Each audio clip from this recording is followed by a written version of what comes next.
yaa ngi doon wax ne amoon nga tuuti éclaircissement boobu bëggoon yokk par rapport ak fi nga doon développé sànq. waaw c'est par rapport ak li nga xam ne moom la Mame Mbaye wax sànq. ci côté maire yi. parce que ñun ay njabootu maire lañu. parce que il est le maire de la commune de Kër Moussa. pour appuyer li mu ne dañ koo jàppalewul. c'est vrai dañ ko jàppalewul parce que son directeur de cabinet ak équipe bi yëpp lii nga xam ne jot na am te ñoom ñu yëg ko. waroon nañ ko cee dimbali. mais pas ñu ñuy jaxase. ñun les étudiants ñu ñuy jaxase ak ki nga xam ne nee na tey étudiants yëpp ay njabootam lañ. kon ñoom ni ñu jàppee ne ñoom ay njabootu maire lañ ñun noonu la ñu jàppee ne ay njabootu maire lañu. nañu bàyyi di ñu jaxase ak maire. di leen gëmloo ne ñun suñu sortie bii nii c'était purement politique je suis vraiment désolé. y a rien de politique là-dessus. et kii ko wax. maanaam dañu naan wax bul xool wax ji xoolal ki ko wax Pape Dieng peut-être suñu mag la ñun dañ ko respecté ci sortem dem na ba ne nañu fàttaliku ñun surtout mu cité sama tournée ba ma koy tàccu bien sûr. Pape Dieng man maa ko tàccu ba sama loxo di metti à l'époque c'était en 2014 lan la def ba ma tàccu ko. dafa abattroon benn travail bu laborieux à l'endroit des étudiants lui et Cheikh Gueye te s'il c'était à refaire dama koy defaat dama ko tàccu ba ne ko Pape vous avez gagné comme le disait le juge Kéba Mbaye vous avez gagné le prix de l'applaudimétrie man maa ko wax à l'époque mais il est le mieux placé pour xam lan la étudiants yi di dund mais comme on dit rek gis nga am ngor jafewul ñu bari dañoo jàpp ne lu jafe la mais je me dis souvent que am ngor du jafe du lu jafe mais deewaale ngor moo metti loolu moo jafe kon tey jii nii bu ñuy wax ne c'était de la politique man à ma personne représenter tey coordination ma xam li règlement bi tëral xam li statut coordination bi tëral côté bu nekk jëm naa fa daw pour que ñu ne politique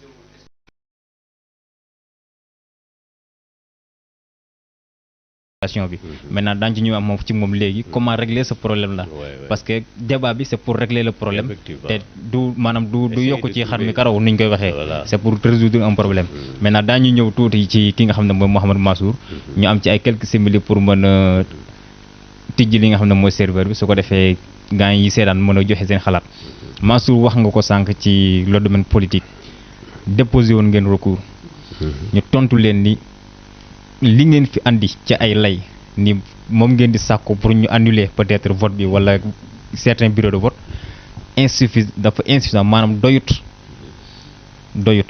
maintenant yéen loolu jot ngeen ko ban gis-gis nga ci am ak maanaam la mën na nekk suite loolu. waaw par rapport à la question moom xam naa ne surtout fi nga mujjee mooy suite bi comme ni ma ko waxee sànq wax naa ne élection toujours dañuy may tous les candidats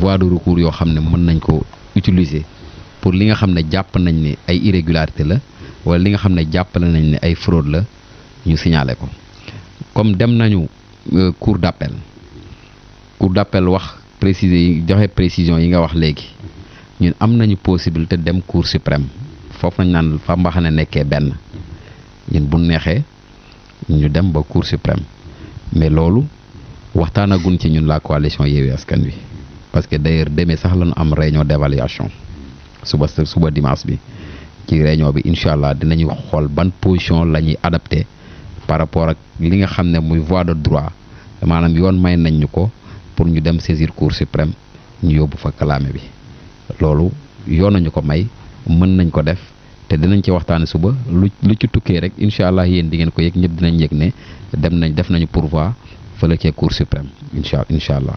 alors beneen bi tamit may leeral foofu. que ne recours bi biñ ko déposé.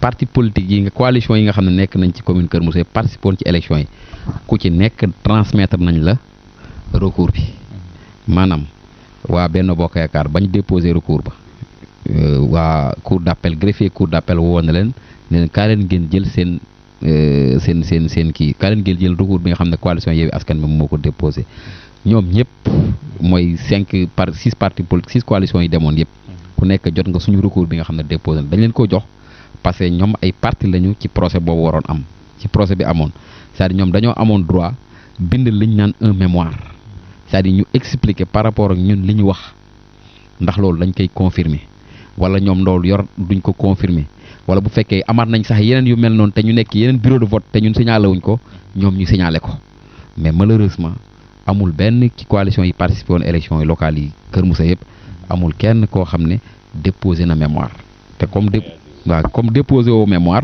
dañuy jàpp ne ah yow kat mbir mi intéressé wu la mbir mi jàpp nga ne amul moo tax sonnoo ci te pourtant ñoom ñëpp amoon nañ possibilité boobu pourtant ñun irrégularité yi ñu gis ak fraude yi ñu gis am na ci ñoo xam ne reproché wu ma leen dara nag quoi parce que loolu seen droit la aussi ñoom tamit bañ leen joxee kii bi am nañ droit def am nañ droit bañ a def seen droit la reproché wu ma leen kooku nag quoi mais juste pour wax ne ñoom ñi am na ci ñoo xam ne gis nañ fraude yooyu am na ñoo xam ne gis nañ ko teg ci seen bët xam lan la mais jox nañ leen possibilité pour ñu réagir mais réagir wuñu seen droit la droit bu gën a absolu sax dañ leen koy nangul quoi. Et vous pensez que pourquoi ñoom ñu am abstenir boobu. En tout cas de man en ce qui me concerne en tant que chargé des opérations électorales jéem ma ci contacter kenn naan defal lii comme jox nañ leen ko rek xam nañ la ñu war a def. Mais vous êtes tous dans l'opposition on suppose. waaw mais ku ci nekk da nga am say droit ku nekk da nga am say responsabilité coalition bu nekk daa am nooy doxee coalition boo nekk daa am say règle de fonctionnement. ñoom bu ñu jotee recours fi bu ñu jotee suñu recours wax cour d'appel wax na leen li ngeen ciy def nañ leen bind leen ab mémoire ngeen ñëw déposer ko dans les 8 jours qui suivent mooy jour bi ñu leen ko joxe am ngeen 8 jours pour déposer ko bu ngeen ko déposer wul 8 jours yi bu jeexee dañuy jàpp ne yéen affaire bi concerné wu leen mais ñoom ñëpp wax dëgg fa yàlla jot nañ ko man sax jour bi dama koy préciser jour ba ma génnee tribunal laa daje Ndiasse Kayre moom ci boppam sax maa ngi koy nuyu de passage mu ne ma sama recours baa ngi jox nañ ma sama copie voilà mais ñoom en tout cas kenn déposé wu ci mémoire léegi nag li des nag combat bi des ñun am nañu possibilité dem cour suprême buñ décidé ne dañuy dem ñu continuer combat bi rek buñ décidé ne aussi tamit jaru ko bon ñu arrêté ko fii rek quoi loolu la mais di leeral ne aussi ne audience bi am na benn partie boo xam ne dama ko fàtte sànq mooy bureau de vote Xinin dafa am lu fa xew lu doy waar tamit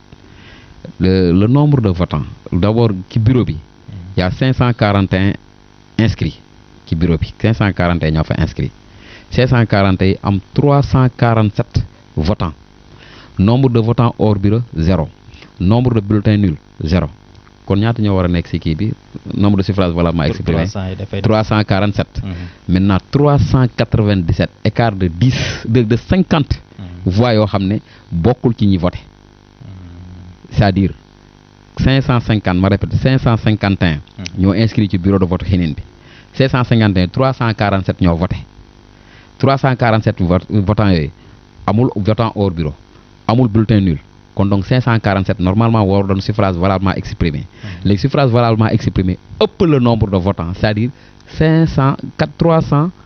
397 c'est-à-dire écartu ñi voté ñi nga xam ne nee na ñoo voté ak ñi voté écartu 50 voix loolu ba mu ko gisee sax dama yaakaar ne peut erreur la mais après j'ai vérifié ku ci nekk parti politique bu nekk ñaata nga am boo tourné si ginnaaw boo vérifié nga xool parti politique bu nekk ñaata la am exactement da lay jox 597 léegi noonu comment se fait que le nombre de votants soit supérieur largement au nombre de suffrages valablement exprimés alors que dafa waroon am par exemple bu nekkoon bulletin nul dañuy jël 347 moins un bulletin mu des 346 lépp lañ koy moins mais fii nii ñi voté ña nga xam ne ñi ñëw valablement exprimé ña voté ñoom ñoo ko ëpp.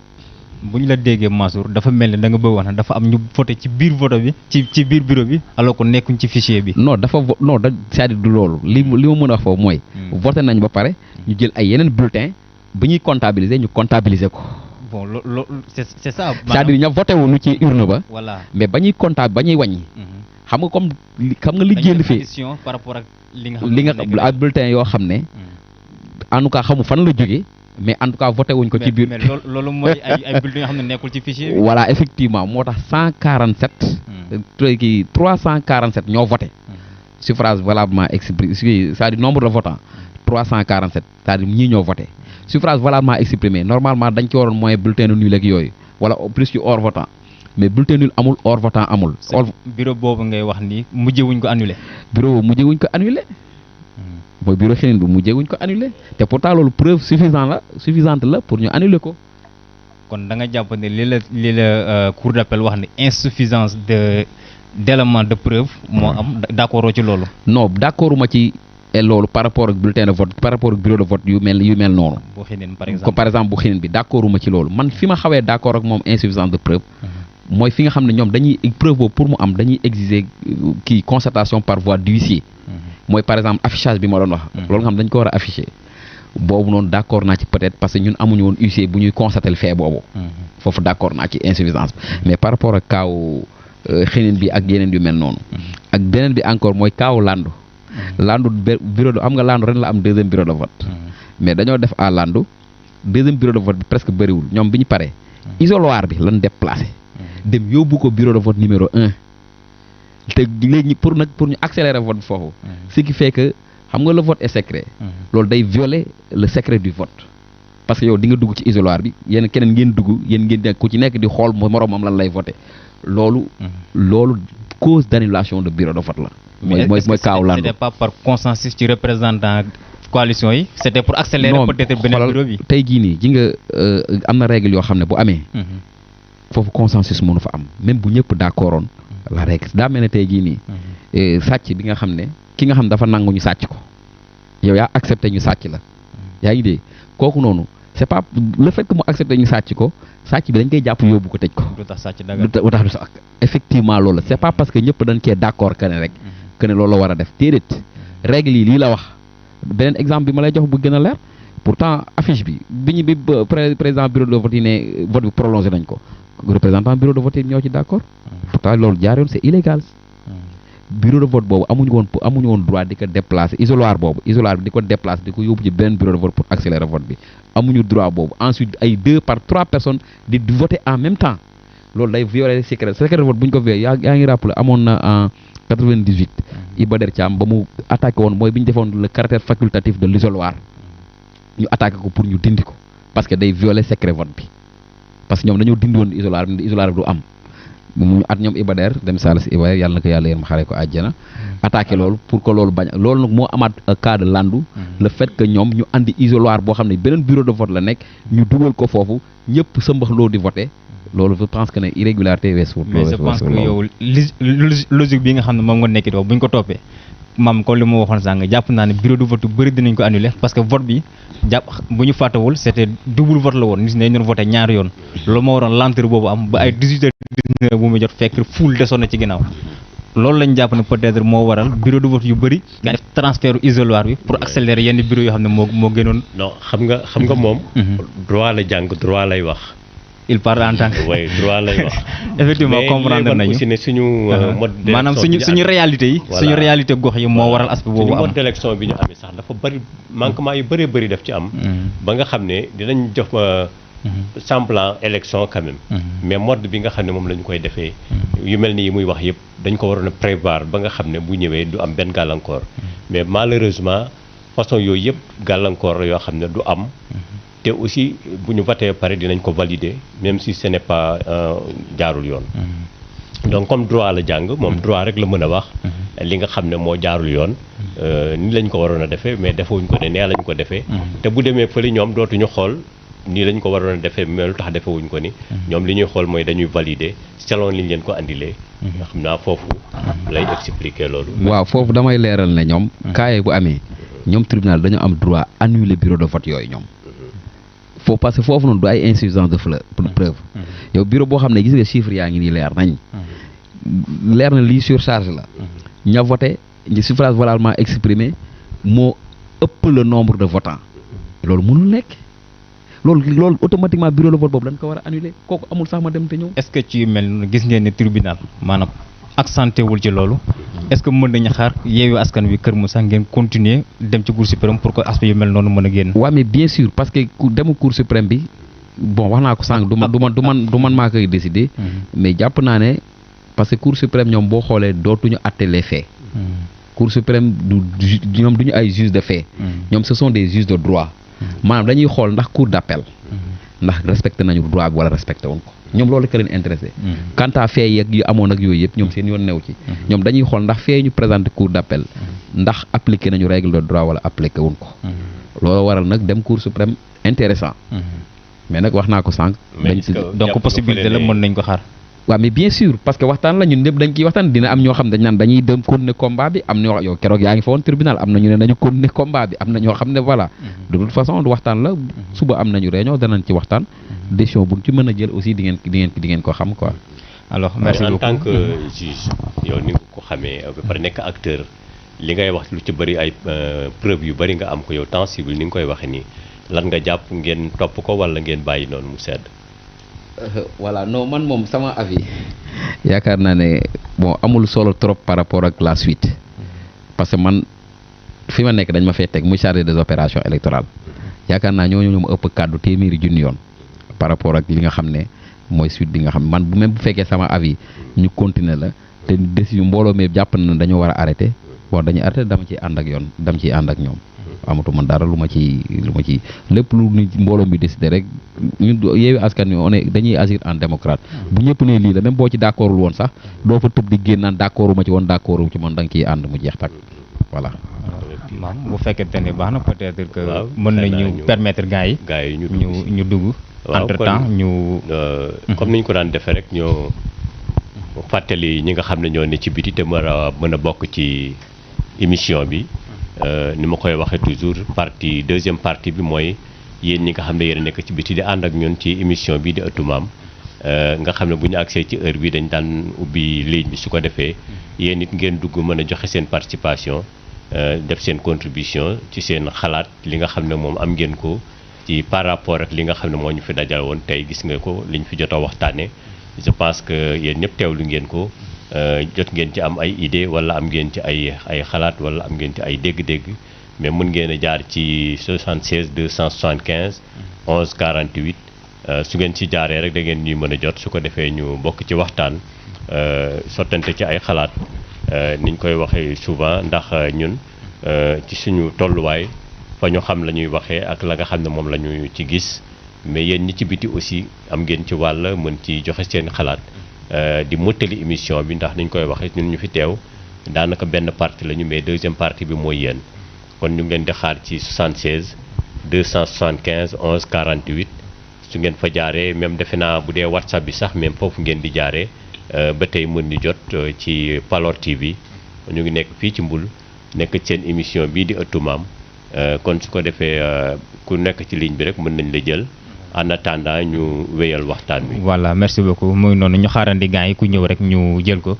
entre temps ñu dem ci ki nga xam ne moo di Mamadou Ciss Papa Ciss wax nañ ko sànq balaa ñuy ñëw ci comment régler le problème dafa am benn polémique boo xam ne jóg na askan bi soxla nañu xam doom Kër Moussa yi nga xam ne ñoo nekk ci biir SECODECAM muy coordination des étudiants de la commune de Kër Moussa ñaata appartement ngeen am. parce que problème bi ba léegi on parle de logement appartement bi dafa mel ni benn aspect moo génn dégg nañ ci autorités yi wax ne yéen am ngeen ñaari appartement bon su ma juumee ci chiffre wala ñett yéen yow en tant que président njaboot bi nga jiite ñaata appartement ngeen am. waaw Ablaye. waaw asalaamaaleykum jël ci ki ne si ligne bi. allo allo. dafa dem. acca kon bisimilah waaw su ko defee xam naa ñu wax gaa yi rek kenn ko wax asalaamaaleykum. allo salaamaaleykum. waaleykum salaam. allo. allo asalaamaaleykum. waaw salaam. koo kan la. allo. allo waaw. koo kan la. allo. Ablaye. Ablaye man. Ablaye Diouf membre amical des élèves et étudiants Palor. Ablaye Diouf xëy na allo Ablaye bisimilah yow la ñuy déglu. oui maa ngi nuyu vraiment ñi nekk ci plateau bi yëpp. ñu ngi lay fay. bon ñaari président yooyu à savoir Mamadou Ciss. ñu ngi lay fay. et Abdoulaye Gueye. bu wax Ablaye. bon sama participation ci émission bi dama koy accentuer ci à terme de l'éducation à savoir logement étudiant yi ñu ngi ñaawlu vraiment li nga xamante ni ci lu ñu wax ne affaire bi noonu la demee di wax ne à ce que ñu demander à ce que les autorités ñi nga xamante ne ñoom ñoo chargé wu ci loolu ñoom ñu jóg ci le plus rapidement possible. Effectivement. parce que année universitaire bi mën nañu wax ne mu ngi bëgg a démarrer. te am na ñu commencé di démarrer instant bii nii. man li ma ci moytuloo ñi nga xamante ne ni ñoom ñoo yor appartement bi. à savoir le président du SECORDECAM. na moytu. na moytu combat bi mu utiliser ko comme un combat politique je dis. na exclure yi lépp lu xeetoog politique. ci combat bi. bu fekkente ne na xam combat am na. lan moo tax moo wax ko. on parle de logement étudiant. allô. waaw yow rek la ñuy déglu. waaw on parle de logement étudiant.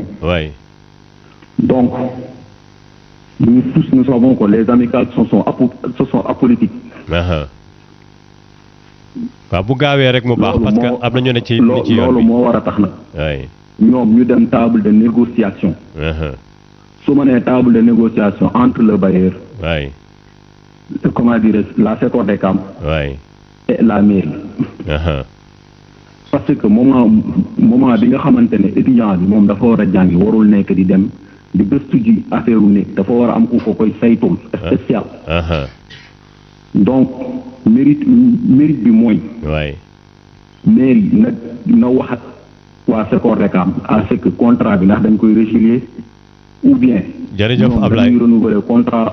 waaw jërëjëf ñoom ñu seetlu d'ailleurs sax Ablaye message bi jàll na. dañ lay demander yow. nga dem xooli ji logement boo gisee ñoom ñu fay. waaw message bi jàll na xam naa allo. waaw message bi jàll na. une question à poser comment dirais-je. le président du SECORDECAM ndax. ndax waa mairie bu ñu daan fay appartement ndax dañ ko daan jox xaalis directement moom mu fay ou bien moom amul woon contact directement ak ou bien mairie da doon jëflante entre le bailleur bi ak mairie ñoo doon jëflante question boobu laa koy laaj. waaw dina la tontu jërëjëf Ablaye Diouf vraiment question bi am na solo mais aussi defe naa boo déglu woon émission bi di nga gën a am sa réponse mais de toute façon ñu xaar keneen ku ne ci ligne bi su duggee rek ñu bokk waxtaan joxe xalaatam ci li nga xam ne mooy waxtaan bi je pense que ñaari côté yëpp kenn ku ci nekk li nga développé ñàkkul gars yi am nañ ci ay gis-gis yoo xam ne war nañu mën a dugg joxe seen xalaat comme ni ko Ablaye jafe léegi ñu di ko sant di ko gërëm vraiment ni mu ko waxee xëy na noonu la aspect politique bi moom jaru ko quoi mais je pense que lii ma gis ñu développé doo ko xoolee doo ko ci seen quoi donc sànq maa ngi koy wax ne am na lu bari su fekkee da nga ko war a faj jublul ci faj ko rek ba noppi doog a wax leneen quoi ñuy xaar rek keneen koo xam ne mu ngi ci ligne bi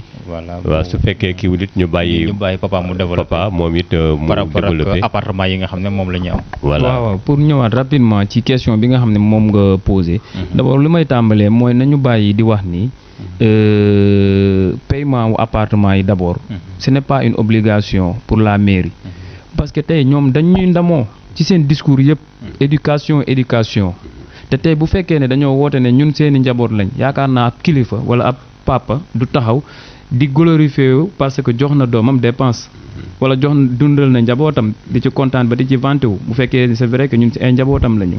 beneen bi mooy par rapport ak logement yi maire ñoom ak conseil municipal ñoom déplacé wu nañ ñëw nañ ba suñu appartement saluer naa ko fépp dugal nañ ko Facebook et tout remercier lañ ci seen déplacement boobu bañ jëkkee daté élection municipale yi la.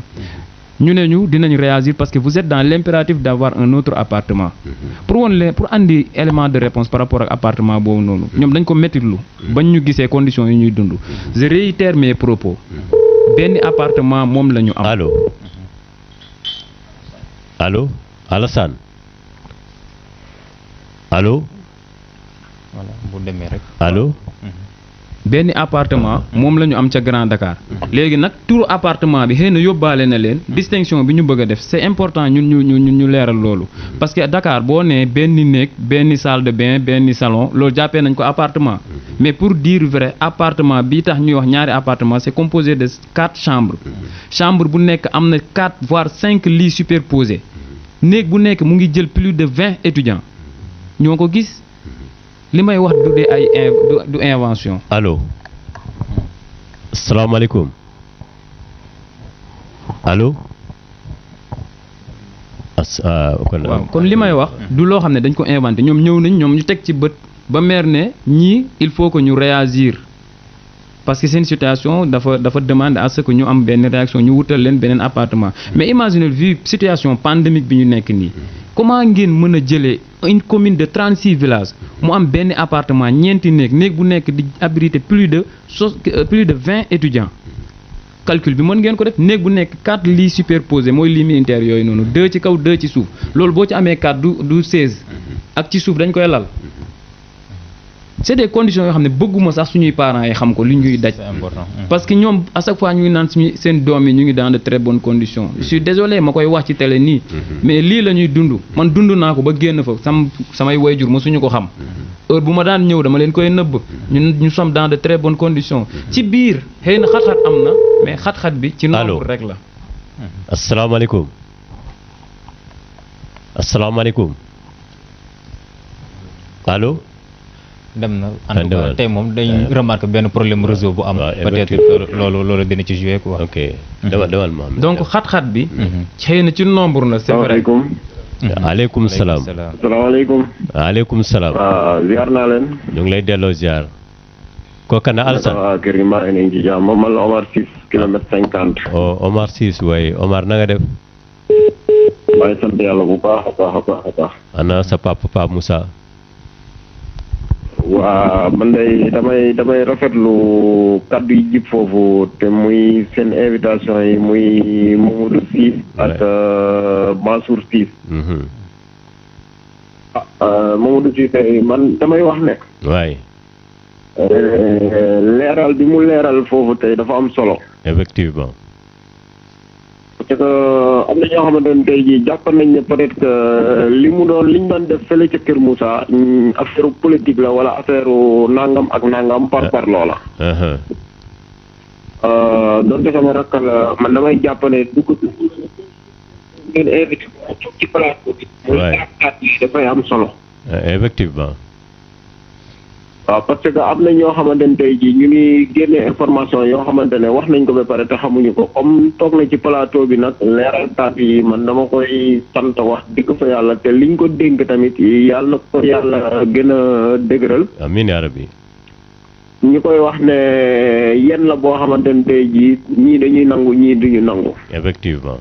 adduna ñu noonu ngi ko ci ñaanal yàlla di ko ci encouragé wax dëgg yàlla kontaan nañ ci leeral bi mu leeral ci plateau bi. macha allah wax dëgg yàlla di ko encouragé di ko wax ne wax dëgg yàlla lii bu amul woon kon dinañ ne carrément du rafet. wala bu amul woon dina ñaaw. muy dëgg it. parce que def benn sortie nga wax nit jóge ca ginnaaw tamit wax loolu. waay nga leeral ak bi lii kontaan nañ ci émission bi. trop kontaan nañ tamit ci invitation bi. macha allah ñu ngi leen di sant di leen gërëm wax dëgg fa yàlla. jërëjëf Pa Omar. jërëjëf. jërëjëf. ñu ngi lay sant di la nuyu bu baax di nuyu waa 50. ce qui fait ñu bàyyi Mohamed rek mu gën a développé en attendant ñu xaar beneen. voilà ñu xaar keneen boobu je pense que c'était. allo. allo. asalaamaaleykum. demande na waaw réseau bi ba tey moom mooy xala naqari rek ngeen jéggal ñu nag. xam naa ci problème mu réseau lay doon rek.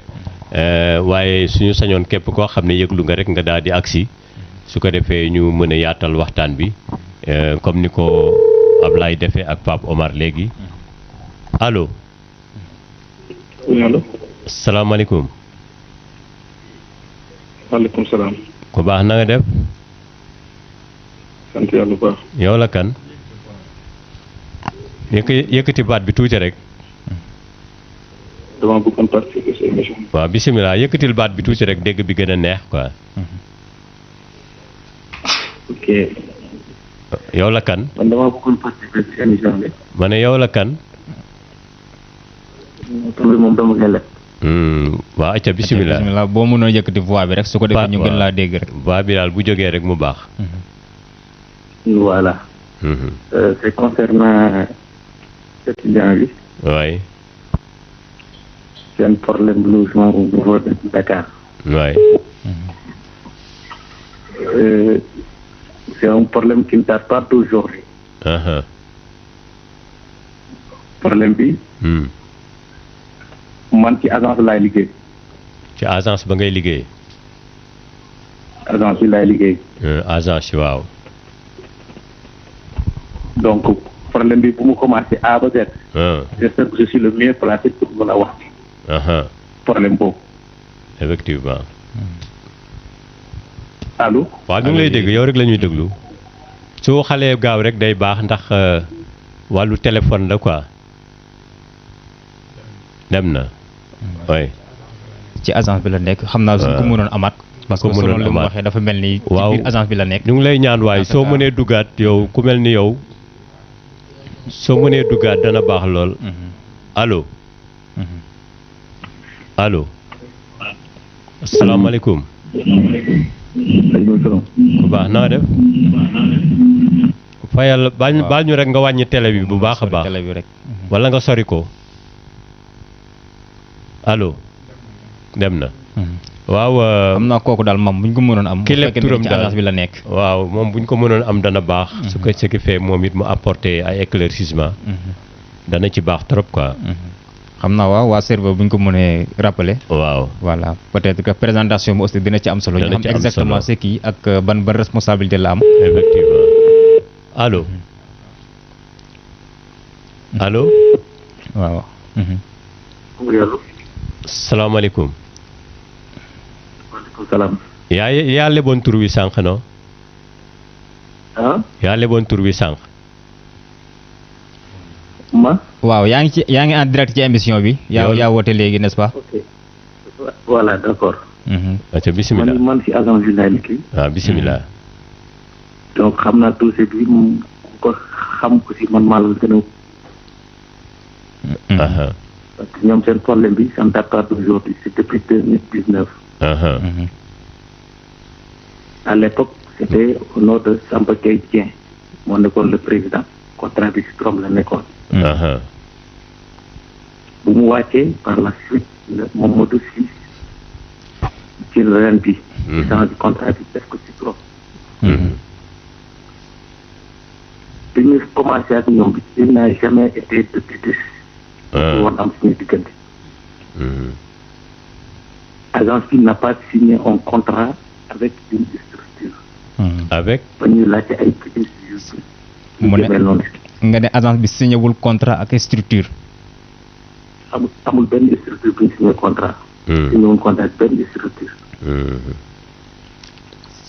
contrat bi kan ak kan la lié. contrat bi c'est au nom de Mamadou Sy donc Mamadou Sy n'est pas une structure. nit la personne lambda la comme tous les locataires qu'on a au niveau de la zone. lu ñu war ak ñoom mooy que. date de paiement bi jot mu ñëw mu fay. comme tous les locataires yu ñu am. kon nag bu ñu demee ba am problème di woote avec di petit sax di naan agence bi. il n'est pas en règle. c'est apporter des fausses accusations.